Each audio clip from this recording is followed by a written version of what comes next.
其实洋葱汤这道菜啊，它是起源在西元前7到8世纪，那个罗马人跟希腊人很喜欢这道菜。那一开始是有加牛肉进去的，我们现在喝到的版本啊是比较后期改良的，大概18世纪左右。那现在主要的材料就是洋葱跟牛高汤。Hello， 大家好，我是瑞，今天要来教大家做的是这个法式洋葱汤，它是算是法式所有汤里面最基础也最经典的，从西元前流传到现在，已经过了快3000年的时间了。那废话不多说，我们就直接开始吧。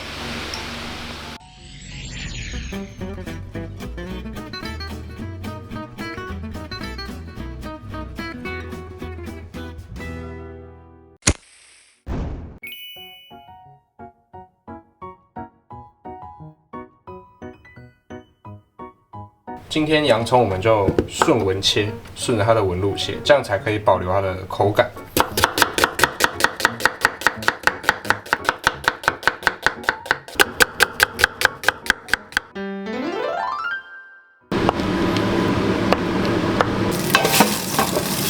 我们奶油不用等它完全融化没关系，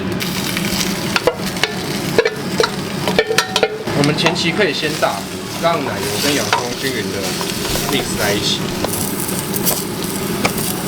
洋葱跟奶油均匀的炒散之后啊，我们就开中小火就好了。中小火的话去维持它，那大概5到10分钟去把它翻动一次，让它不要烧焦，这样就好了。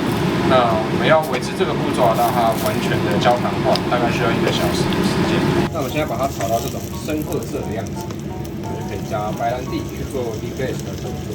deglaze 就是把锅底的那些精华用酒精或是液体把它去除。那我今天用白兰地，你可以用雪莉酒或是白葡萄酒代替。然后白兰地下去之后啊，我们开大火去把锅里的杂质都刮除。那白兰地因为是高浓度酒精啊，所以它上面有火是正常的。然后可以看到白兰地跟洋葱产出来的焦糖里面的一个浓稠的液体。那这个时候白兰地挥发的差不多了，我们拿出上次煮的鸡高汤。它没有高汤的感觉。没有高汤的话，其实用水不是不行，但是味道真的会差很多。所以法式料理还是要从高汤开始。然后我们就把它煮滚。其实洋葱汤这道菜啊，它是起源在西元前7到8世纪，那个罗马人跟希腊人很喜欢这道菜。那一开始是有加牛肉进去的，我们现在喝到的版本啊是比较后期改良的，大概18世纪左右。那现在主要的材料就是洋葱跟牛高汤，因为它是一个比较庶民的料理，所以用的食材也会比较亲民一点。就是洋葱跟高汤的样子。那主要是用牛，他们那边当地牛多，就很多牛的骨头，把它熬成汤，然后再加洋葱，就是一个很丰盛的晚餐。那台湾吃得出来是鸡煮的还是牛煮的洋葱汤？台湾通常会认真这样煮的餐厅不多，那你去高级餐厅吃，通常会用牛高汤煮。那蛮多比较平价的餐厅，他们是用那种现成的洋葱丝跟牛汤粉。那然后我们在碗里啊，就是盛入刚刚煮好的洋葱汤。然后洋葱汤啊，在进去烤之前，我会在里面放一些百里香。那香料啊，你烹调时间的长短跟它所释放的味道是有关系的。如果我现在需要它比较鲜明的味道，我觉得在最后的时候才放它去加热一下子。然后我们在上面铺上面包。面包进去之后啊，再就是我们的灵魂，这是瑞士的 Gruyere cheese。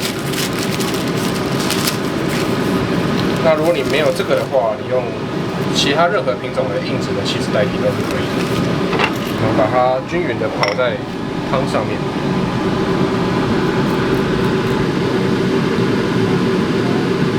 接下来把它放到烤箱里面就可以了。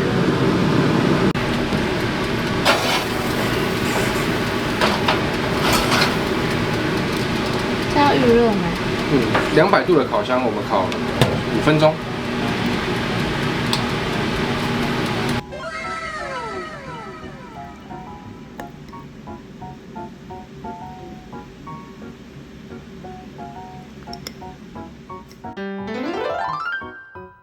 就是去西餐厅或是牛排馆都可以吃到这个，上面会有烤面包，然后超好吃的起司的法式洋葱汤，它会看戏。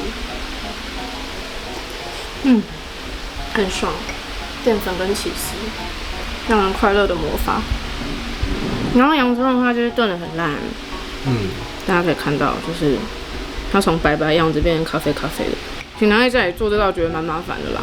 外面点感觉比较方便，但是像你知道它为什么卖很贵了？对，因为很麻烦，要煮好久。但说实在，它除了麻烦之外，也没有其他成本，真的蛮简单的。对，成本也低。就是有时间的话，我觉得大家很适合当做西式料理第一道。对，而且其实它煮一大锅起来一样可以动起来。没错，而且相对没有什么门槛。